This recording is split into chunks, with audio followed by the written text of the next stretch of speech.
Sabi ng School of Thought na Humanism, man is the measure of all things. That man is the center of all things. But you want to ask, really?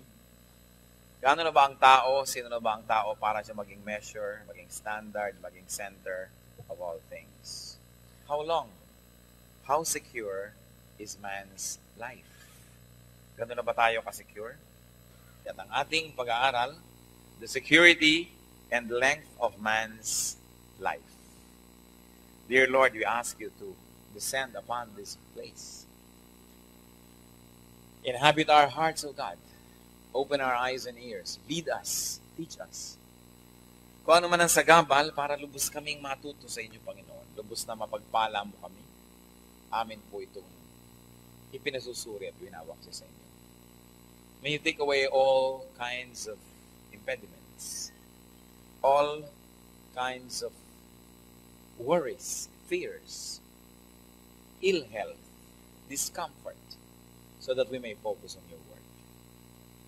At kahit ano pa man ang Panginoon ang kondisyon namin ngayon, ideal man or less than ideal, we ask you to empower us, enable us to see you, to hold you, to touch you and learn from you.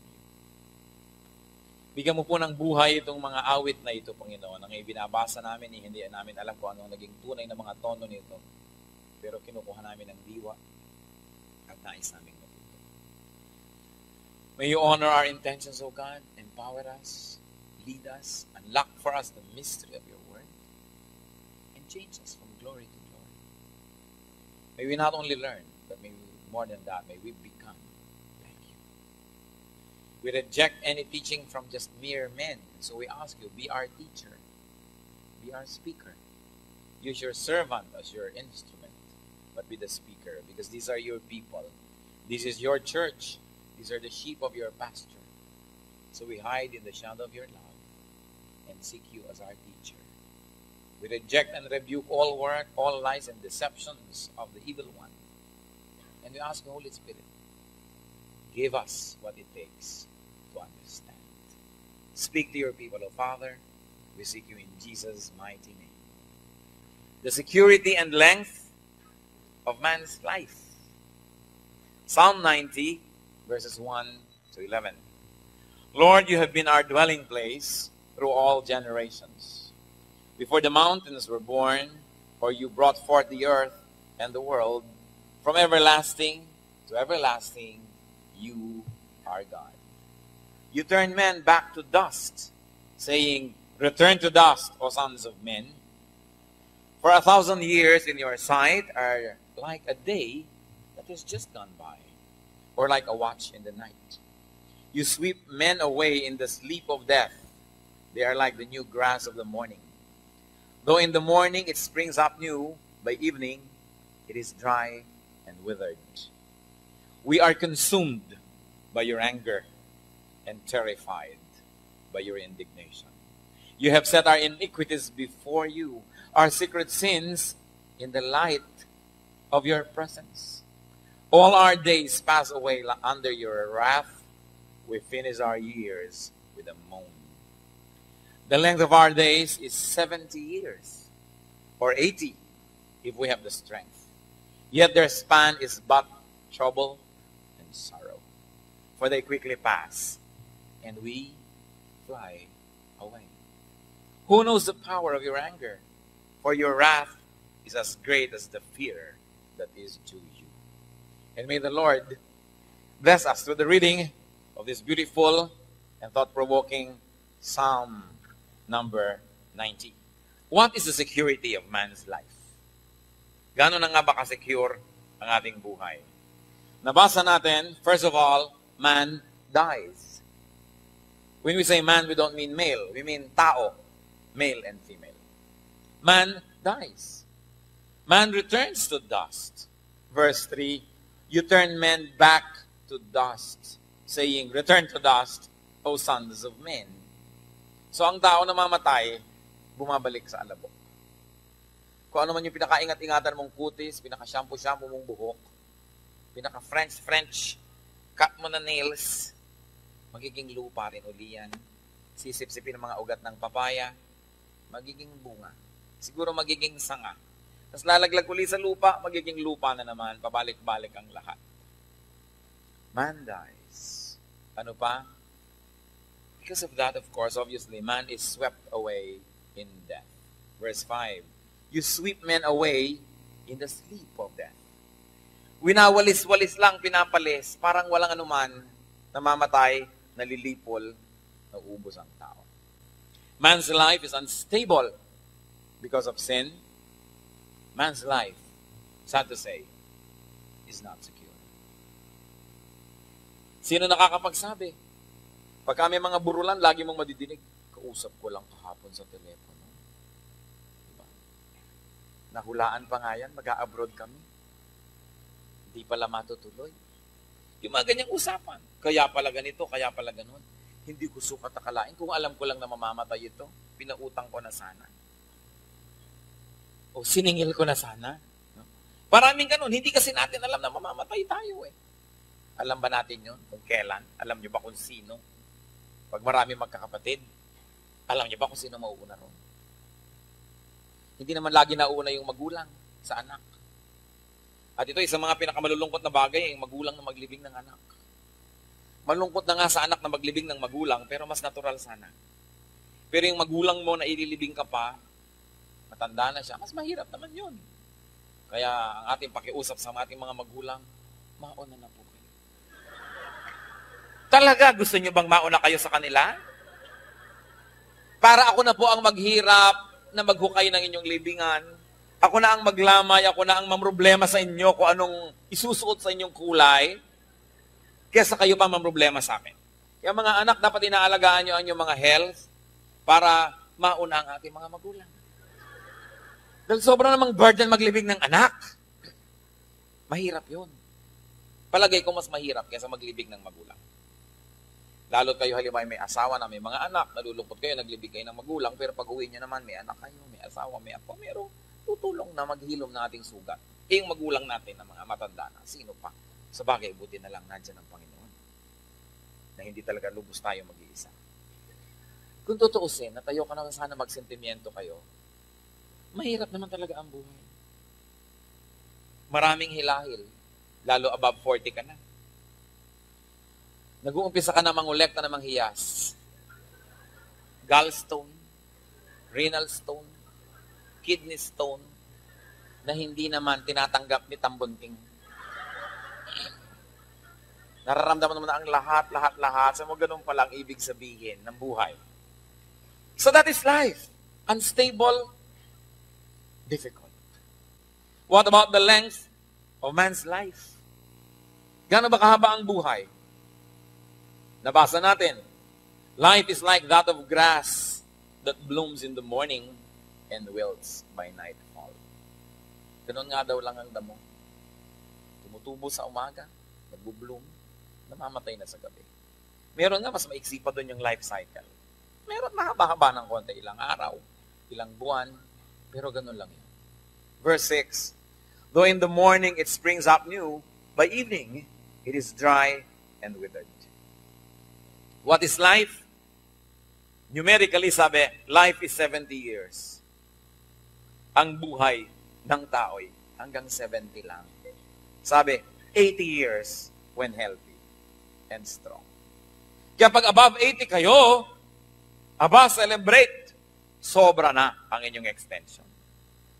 Yung talagang grace period na yan. Ang Biblia na ang nagsabi, life is 70 years. Pero tingnan si Julie Vega, 12 anyos ba? Ilang taon, namatay na. Merong mas bata pa. Hindi naman lahat nakaka-70. Kaya dapat ang pinagpaparty nyo, yung mga above 70 na. Yung salamat, lumalampas tayo sa mga ganitong taning. Sabi daw, kung talagang malusog, nakaka-80. Pero yung iba, above 80 pa, above grasya talaga yun ng Diyos. Pahiram na buhay. Pero kahit kayo maging 800 years, maiksi pa rin yun. What is 800 years? It is nothing but a tiny dot in an otherwise endless eternity. So life is short. Yet, even though life is short, their span, according to the Bible, is but trouble and sorrow. Ang dami-dami mong binabalikan. Habang marami ka ng edad, marami kang natatanda ang mga sakit, mga peklat ng panahon, sugat ng puso. Marami. Kaya nga dapat ang tao habang tumatanda, mas bumabait, mas bumubuti. Kasi naranasan mo masaktan, mahirapan. Dapat lalo lang tayong nagiging mabuti doon sa nahihirapan at nasasaktan.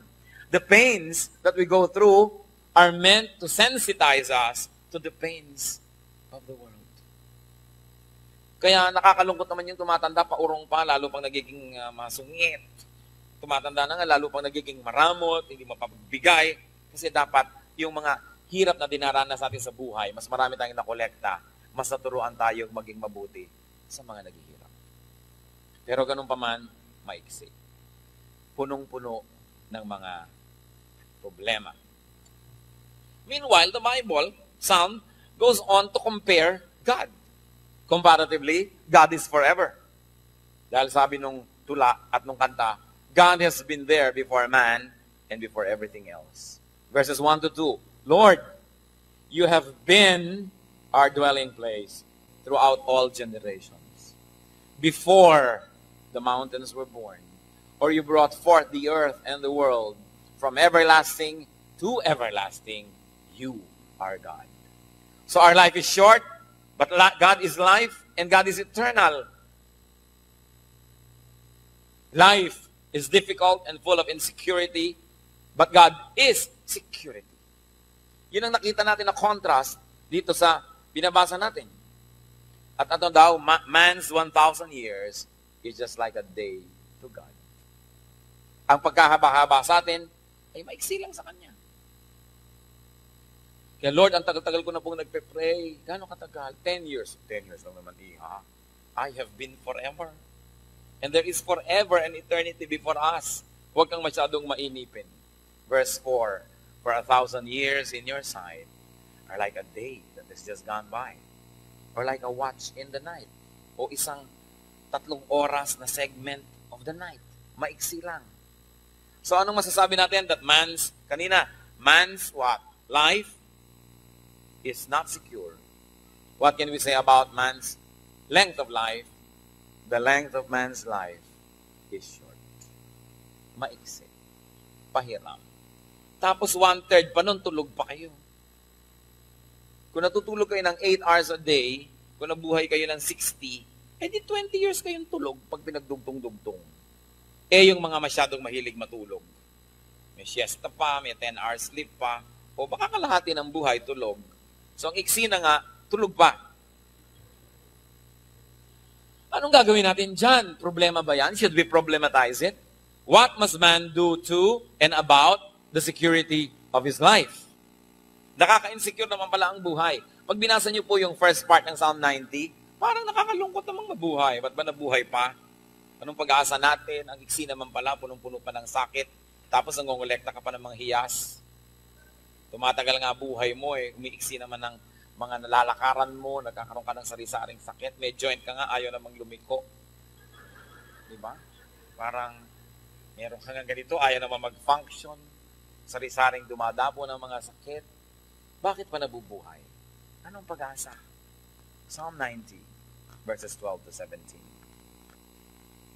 Teach us to number our days aright. And if I may add this, sabi ko, therefore, teach us. Dahil ang buhay ay maiksi, dahil ang buhay ay nakaka-insecure, unstable, therefore, teach us to number our days aright or correctly, that we may gain a heart of wisdom. Relent, O Lord, how long will it be? Have compassion on your servants. Satisfy us in the morning with your unfailing love, that we may sing for joy and be glad all our days. Make us glad for as many days as you have afflicted us, for as many years as we have seen trouble. May your deeds be shown to your servants, your splendor to their children. May the favor of the Lord our God rest upon us. Establish the work of our hands for us. Yes, establish the work of our hands. A very interesting prayer. Una, parang yung Psalm nagrereklamo, ganito lang ang buhay, ganyan lang, parang hinagpis. Subalit nagwakas sa panalangin. At ang panalangin, teach us to number our days. So, ano pong magagawa natin, mga tao, mga kababayan, mga kapwa-tao? Bakit ba nasa Bible yung Psalm 90? Para lang ba isipin yung inisip nila noon? O para isipin din natin ngayon yung inisip nila noon? At nang matuto tayo sa kanilang mga ginawa, sa kanilang mga kamalian, at sa mga tama nilang ginawa. What can we do? Because life is short and unstable. Pray for one, wisdom in using time. Pray for wisdom in using time. Maiksi na nga ang buhay yung iba. Paano ginagawa mo? Killing time. Walang magawa. Boring ang buhay. Ang iksi-iksi na nga, nagkikill pa ng time. You cannot kill time without hurting eternity. Verse 12, teach us to number our days aright, that we may gain a heart of wisdom. So we will ask the Lord to make us count our days. Matuto magbilang, huwag magsayang ng panahon. And not only to count our days, but also, more importantly, to make our days count.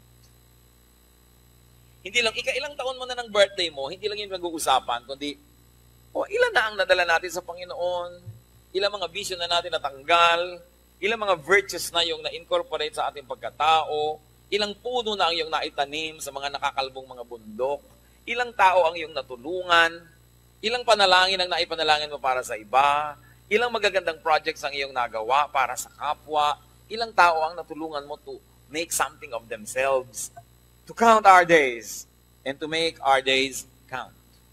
So that, if our appointment with death comes, we will not be possessed by regrets. Ang kamatayan ay hindi naman surprise. People are born, people die. That's the law of nature. That's the law of God, who wrote the law of nature. Ang mahalaga lang, mga kapatid, kung tayo kinakarit-karit na ni kamatayan, hindi na tayo, huwag naman, bukas na, ikaw naman mapagbiro. Siya na lang muna. Diba? Tapos ituturo mo yung katabi mo. Saka na ako. Yung pag dumadating, tanggapin graciously, sapagkat wala kang sukat ipagsisi. Dahil, you not only counted days, but you made your days count. You made them worthwhile. You lived to the fullest. You loved to the fullest. You allowed people to love you. You served and you allowed them to serve you. You're in the circle of life of giving and receiving, of loving and being loved. Then when you go, it's time to go, you say, let's go. Hindi yung puro pagsisisi, paghihinagpis. There's nothing more vain or bitter than a person advanced in years, possessed by regrets. Dapat ginagawa natin. Kaya yung kinakantang, we may never love like this again. Totoo yun, love na. Because you don't have tomorrow. Tomorrow is only a promissory note. Only today is cash.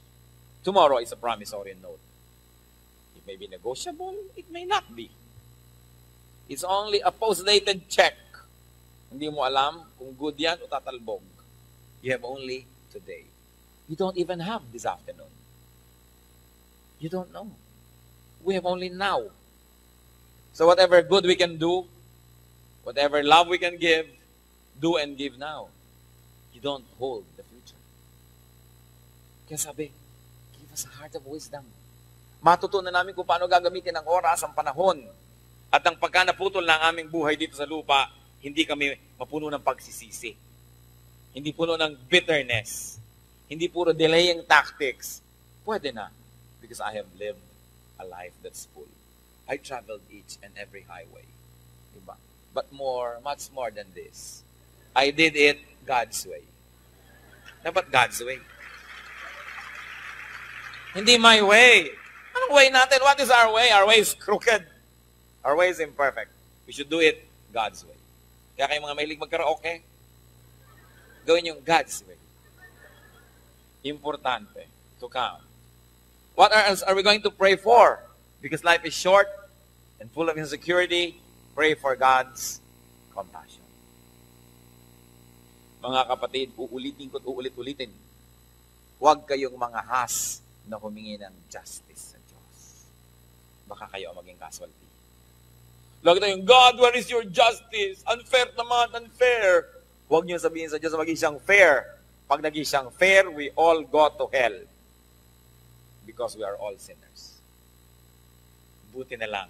So, ang hihingin sa Diyos, habag, awa, compassion. Nakatayo lang tayo dahil sa awa ng Diyos. Buhay pa tayo dahil sa habag ng Diyos. Meron tayong kinakain, nagkakaroon tayo ng prosperity, nagkakaroon tayo ng konting pangalan, ng konting prestige, dahil lang habag ng Diyos.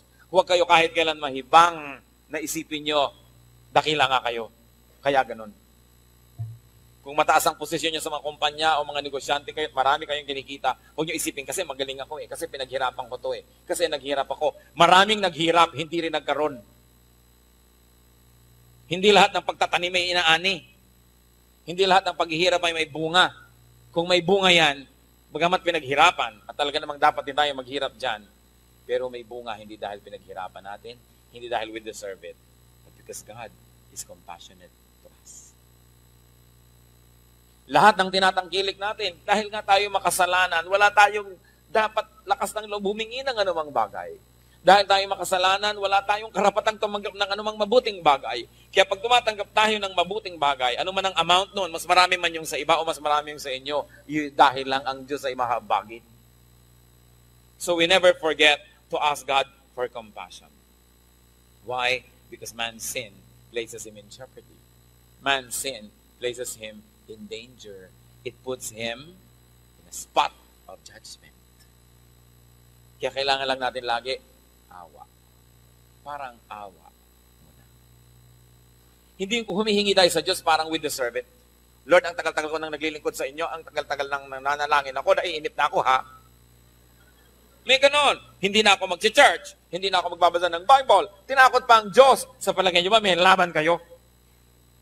Ang iksi-iksi ng buhay natin, magyayabang pa tayo. Kung hindi pa tayo nakatindig lang sa awa ng Diyos, wala na tayong magagawa. God's compassion is everything to us. And if we ask for God's compassion, ang pinakamaliit nating magagawang suklian, yun, is to be compassionate to others also. Tayo na umaasa lang at tumitindig lang sa habag ng Diyos, dapat ay suklian natin yun ng pagiging mahabagin sa ating kapwa. Tayo na umaasa lang sa tulong ng Diyos ay dapat maging matulungin din. Tayong umaasa lang sa pagpapatawad ng Diyos ay dapat maging mapagpatawad din. Hindi pwedeng one way, tanggap ka lang ng tanggap sa Diyos ng lahat ng gusto mo. Tapos yung gusto mong tanggapin sa Diyos, hindi mo naman binibigay sa iyong kapwa. Then you break the circle. You break the cycle. There's no life. Whatever you want to receive from God, give to others. First, middle, and last. So we pray for God's compassion. What else do we do? Because life is not so secure and short. Pray for God's provision. And not only for God's provision, but pray also for God's satisfaction. Ang itinadalangin natin, Lord, hindi lang, Lord, bigyan niyo po ako nito. Kundi, Lord, turuan niyo rin po akong masiyahan sa ibinibigay niyo. Sapagkat kung tanggap tayo ng tanggap, wala naman tayong kasiyahan, baliwala. We ask not only to receive what we want, but we also ask for a spirit of satisfaction so that we may be happy with what we receive. Who is a happy person? Yung a person who gets what he wants, or a person who wants what he gets. It's important to be satisfied. Only He can satisfy the longings of corrupted, damaged, and distorted man. Hindi tayo kayang lubos na pasayahin ng anumang bagay, ng anumang kapwa-tao, ng anumang alaga natin, ang Diyos lang. Kaya dapat malaki ang buwang sa ating puso para sa Diyos. Siya ang nagbibigay sa atin ng satisfaction. Because life is full of insecurity and so short. What else do we pray for? We pray for God's joy. We pray for God's happiness. Only God's favor can allow and can make man happy in such a terrible world. Ask God to match man's troubled days with happy days. Sabi sa verse 15, Make us glad for how many? For as many days as you have afflicted us. For as many years as we have seen trouble. So ang hinihingi niya, hindi 100% na puro happiness and joy. Sabi, Lord, at least man lang po, 50% ng panahon, bigyan niyo po kami ng saya. Matapatan man lang ng ilang araw ng saya ang ilang araw ng lungkot. Matapat at patumbasan man lang ng ilang araw ng ginhawa, ang mga araw ng hirap, masaya na po kami. In other words, Lord, tinatanggap ko pareho. Yung pinapayagan yung dumating na hirap, mga sakit at mga hilahil at lungkot, tinatanggap ko. Pero utang na loob po, parang awa nyo na, bigyan nyo naman ako ng mga kaligayahan galing sa inyo. Na sa kabila ng dapat ay reason ay malungkot na ako, ay sumasaya pa rin ako dahil yung reason ay galing sa inyo. Magtapat man lang po yung dalawa, happy na ako. What a beautiful prayer. Why is it beautiful? Because the one making the prayer is surrendering himself to the will of God. To the dealings of God. Hindi niya sabing, Lord, i-exempt niyo ako sa lahat ng problema. Ang sinabi niya, Lord, tinatanggap ko po. Ang ipinakikiusap ko lang ayon sa inyong habag at humihingi naman ako na walang patago. So kung pwede lang po, matapatan niyo man lang kung ilang araw ng lungkot, ilang araw ng saya. And that should be balanced. And that should be good enough for me. So we ask for God's joy, not our own happiness. You know why many people are not contented? Because they look for pleasure instead of joy. And what's the difference? Pleasure is brought about by the senses. Pleasure to the eyes, pleasure to the skin, and the nerve endings there, pleasure to the taste buds, pleasure to the senses, to the ears. Ano ngayon ang nangyari? Pagka wala na yung stimulus, wala na yung pleasure. Air conditioning, masarap lang habang bukas, patayin mo, wala na agad, bigla, wala na. Yung magandang tanawin, masarap lang din kung nandyan. Nanonood kang pelikula, Cut 2, a very ugly scene, tapos na yung beauty, wala na. Kaya yun pong umaasa lang sa pleasure, humanda kayo na maging very unstable. Because the senses of people are very unstable. Pero yung umaasa sa joy, godly happiness. Happiness that defies reason. Happiness that goes against logic. Na sinasabi na ng buong mundo, dapat nalulungkot na yan, bakit masaya pa? Bakit nahirapan na, nagpasalamat pa sa Diyos? Bakit nagkaroon na ng mga disadvantages at parang failure, sinabi pa, thank you Lord because you are humbling me. Kung hindi naging mayabang ako.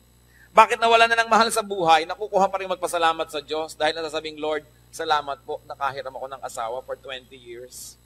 Hindi yung nagagalit pa sa Diyos dahil nabawian ng buhay yung asawa. Yung kakaibang pananaw sa buhay na nawawalan ka na, nagpapasalamat ka pa dahil at least nakahiram ka man lang kahit sandali. Ibang pananaw. And this is where joy comes from a godly point of view. From a godly set of values. So we ask God for joy and for happiness. And what else do we ask of God? Because life is short and full of insecurity, we ask for God's favor. Pabor ang hinihingi natin. Nakikiutang na loob tayo. Hindi tayo naniningil ng pautang sa Diyos. Dahil wala tayong pautang, wala tayong patago, wala tayong investment. Verse 17, may the favor of the Lord our God rest upon us.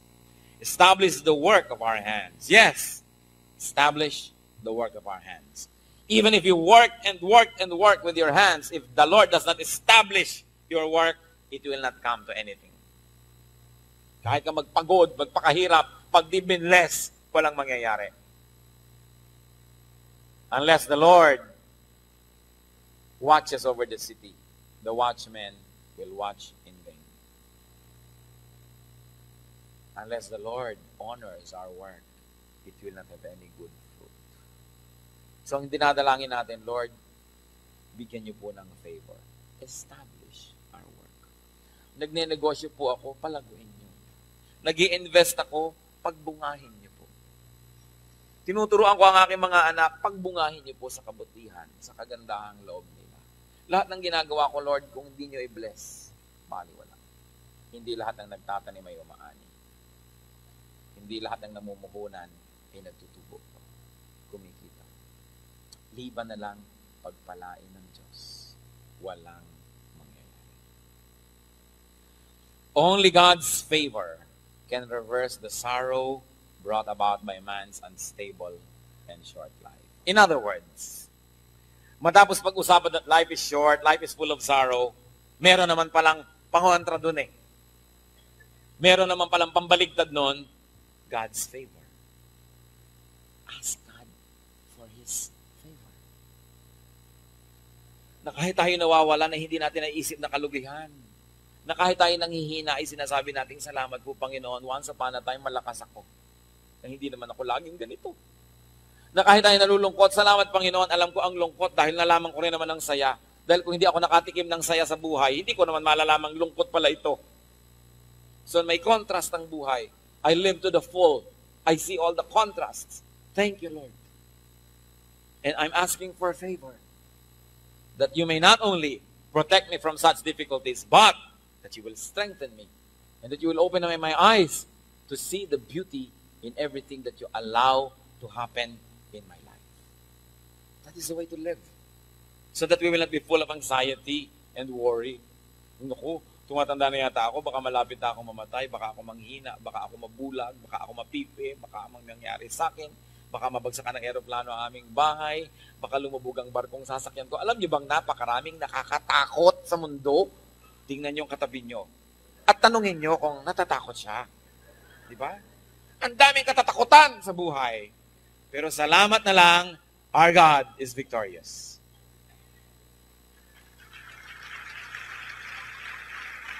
Salamat na lang, may Diyos tayo. Dahil napapawi ang lahat ng dilim pag naroon siya. Dilim ay nagiging liwanag. Napapatawad ang lahat ng kasalanan. Nakapagpapagaling sa ating mga sakit at di man niya mabutihing tayo gumaling at kunin tayo, di lalong mabuti. Kasi napunta na tayo sa Kanya. Kahit saan ka pumaling, kahit saan ka sumuling, kung ikaw ay malapit sa Diyos, everything that happens is a blessing. Romans 8:28. Everything that happens is a blessing to those who love God and obey His commandments. And when it says everything, all things work together for good. Yan ang version na gusto ng iba. No? For those who love God and are called according to His purpose. Pagka may mga nangyayari na sa tingin ng iba pangit, tapos nakikita mo pa rin yung ganda, tunay nga nagkakaroon ka na ng spiritual eyes. Eyes from the Lord with which to see the world. Na nakikita natin that God is in control, God loves me, that God blesses me. How do you define and how do you seek security? Nadadaan ba yan sa mga savings? Although mabuting meron. Nadadaan ba yan sa mga pader? Nadadaan ba yan sa kung ano-anong props? Proverbs 18:10. The name of the Lord is a strong tower. The righteous run into it and are safe. Yun ang security. The name of the Lord. What it stands for. The character of God. Kasi yung name, kung ano yung character, yun ang name. So the character of God is our strong tower. Because God is compassionate. God is kind. God is loving. God protects us. God knows. And even when God allows things to happen that are contradictory to what we want, God is still right. Because God is eternal. God is everlasting. God is all-knowing.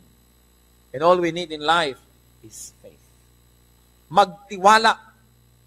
Magtiwala sa Diyos. How do you lengthen life? Paano ba pinapahaba ang buhay? Literally, Exodus 20:12, honor your father and your mother so that you may live long in the land the Lord your God is giving you. Yung mga mapagmahal at magalang sa magulang, binibigyan ng mahabang buhay. I like to believe na literal yan. Length of life. At kung hindi man laging literal, maiksi man yung buhay mo, puno naman ng kahulugan. Para ring mahaba. Dahil ang daming nangyaring magaganda at maraming nangyaring bukod-tangi. Sabi, honor your father and your mother so that you may live long in the land that your God is giving you. Of course, it can have a poetic meaning na mas ma-enjoy mo ang buhay na ibinibigay sa'yo ng Diyos. Both ways, honor your father and your mother. Essentially, how do you lengthen life? 1 Peter 3:10. For whoever would love life and see good days, kita nyo, magmamahal ng buhay, makakita ng mga masasayang araw, must keep his tongue from evil and his lips from deceitful speech. Siguro, yung mga sinungaling, mga chismoso, chismosa, maraming nagagalit, pinapatay sila. Umiigsi ang buhay. At kung hindi man sila mapatay, dahil sa misira ng buhay nila, lagi sila susuot sa gulo, lagi nasasangkot, mahaba man ang buhay nila, parang maiksi. Kasi konti lang yung peace. Sabi, gusto niyo bang sumarap ang buhay niyo? Gusto niyo bang makakita ng magagandang mga araw ng inyong buhay? Bantayan na yung mga labi. Huwag kayong magsalita ng mga kasinungalingan at mga paninirampuri. Ingatan ang bibig at nang ang buhay maging matiwasay. Maiksi man ay para na rin mahaba. At kung mahaba na may lalo namang mahaba siya dahil punong-puno ng kapayapaan. Church, fill your days with the Lord. If 1,000 years for us is just a day for Him, then He can turn your day into 1,000 years. Balik ta rin. Kung yung 1,000 years natin, katumbas lang ng isang araw ng Diyos, edi kaya rin yan ng isang araw lang natin, parang gawin niyang 1,000 ang halaga, ang value. Kaya niyang gawin yon kung isusurrender natin sa Kanya. Life on earth is so volatile. It is so bleak. It can be so short. James 4:14. Why? You do not even know what will happen tomorrow. What is your life? You are a mist that appears for a while and then vanishes. Sabi, ano bang buhay? Hindi mo nga alam kung buhay ka pa bukas. Ano ba yan? Isa ka lang usok. Isang bahagyang usok. Na kung kayo nasa Baguio o nasa malamig na climate, huminga kayo, may kaprasong usok. Ganun lang daw ang buhay ng tao. Nariyan lang kayo sandali at pagkatapos, wala na. Dapat bang ikalungkot yon o dapat ikasaya? Sa kaguluhan ng mundong ito, dapat ikasaya na maiksi lang ang buhay natin. Gusto nyo bang maging 900 years old? Di lahat na ng pollution na nakuha nyo na. Lahat na ng gulo, lahat ng intriga na salihan nyo na. Mabuting at iniksian. Alam nyo kung ba't umiksi? Kasi dahil sa kasalanan. Dapat nga walang katapusan eh. Pero ano naman ang katuturan ng mahaba o walang katapusang buhay kung miserable? Kaya salamat dit maiksi. Ang mahalaga, magkaroon ng kahulugan, bagamat maiksi. Therefore, what can we say? Colossians 3:1-2. Since then, you have been raised with Christ, set your hearts on things above, where Christ is seated at the right hand of God. Set your minds on things above, not on earthly things. Malulungkot ka lang naman kung masyado tayong attached sa mundo. Pangihinayangan natin yung buhay dito sa mundo kung hindi tayo attached dun sa next life. Kaya ang mahalaga, the greatest antidote to sadness, to insecurity, to fear about our life and security is to set our hearts and minds on Jesus. Kasi alam natin, sa mabuhay at sa mamatay, nasa poder ako ng Diyos. Wala akong dapat ipangamba. Christ is our security. Christ is our life. Kaya pasalamat tayong mga anak ng Diyos. To live is Christ. To die is gain. Hindi yan pinangangambahan. Pagkamat dinedelay-delay natin, kung pwede pa sana. Pero hindi sukat pangambahan. Sapagkat hindi dapat pangambahan at hindi dapat iwasan yung pagsama natin sa Panginoong Yesus doon sa buhay na walang hanggan. Mga Kristiyano, wala tayong dapat ikabahala. Hindi tayo dapat insecure. Hindi tayo dapat nabubuhay sa fear. Hindi tayo dapat sobrang attached because we don't belong to this world. We are only passing through. We are only pilgrims. Hindi tayo taga rito. Doon tayo sa new earth. Doon tayo sa new heaven. Doon tayo sa new Jerusalem. Ang buhay ay matatapos. Ang lakas ay mawawala. Kalusugan ay kuminsan ay nawawala. Subalit ang mahalaga, nasa inyo si Kristo at siya ay hindi nawawala sa ating buhay.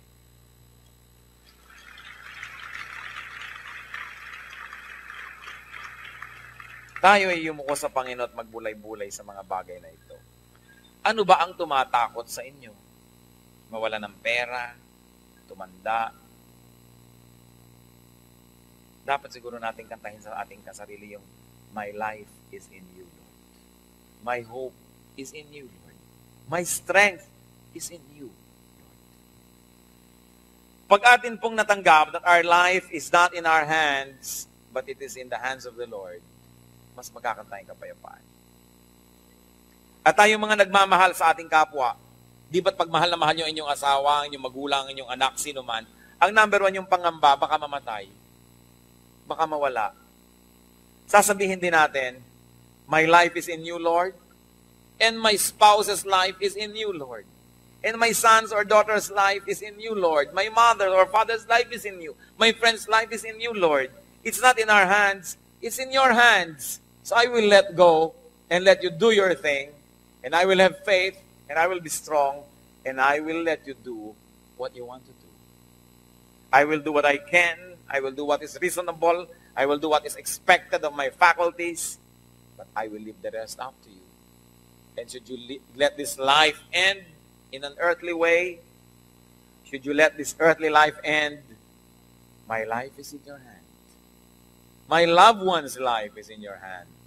I will not be insecure. Because God, you know what you are doing. Let's bow before the Lord and pray. At kung tayo po'y napupuno ng mga takot, mga pangamba, ihingi nyo ng tawad sa Diyos. Kasalanang lagi na lang natatakot. Kasi ibig sabihin, nililimot natin kung sino ang Diyos. Nililimot natin kung sino siya. Nagdiyos-Diyosan tayo sa ating buhay na parang tayo ang may hawak ng ating buhay. Hindi tuloy tayo mapakali, hindi tayo makapagpahinga kasi tayo ang naghahawak ng buhay natin. Ang hirap hawakan nun. Ipa sa Diyos at sundin siya. Sumunod sa Kanya. Our life is in the hands that were pierced by nails for our own salvation. Our heart, our lives, is in the hand of that man and God who stilled the water and the storm. Our life is in the hands of God who created everything in the past, who sustains everything in the future, and who will sustain us in eternity. Christian, have peace. Our life is in God's hands. Pray to the Lord. Ihingi natin ang tawad ang ating mga pangamba at takot. At humingi tayo ng wisdom so that we may number our days.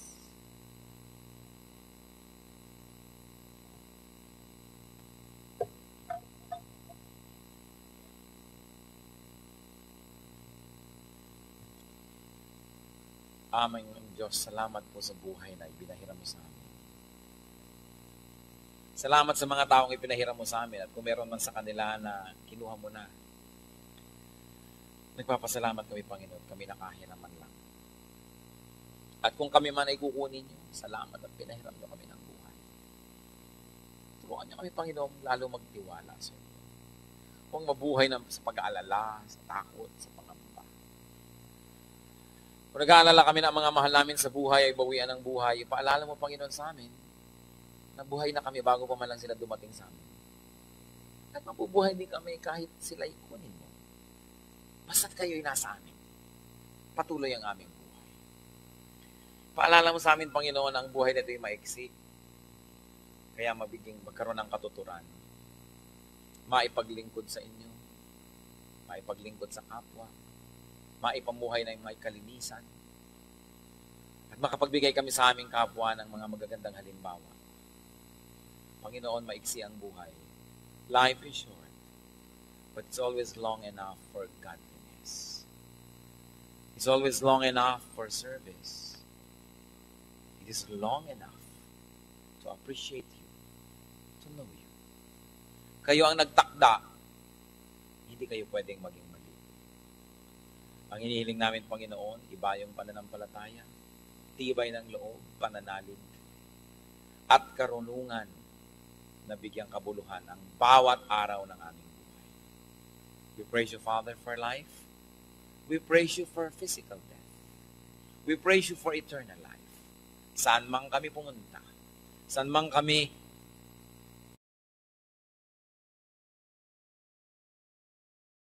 dalhin ng hinaharap, naroon pa rin kayo. At dahil doon, wala kaming dapat ipangamba. Salamat, Panginoon. Pinupuri namin kayo sa pangalan ng iyong anak na si Jesus.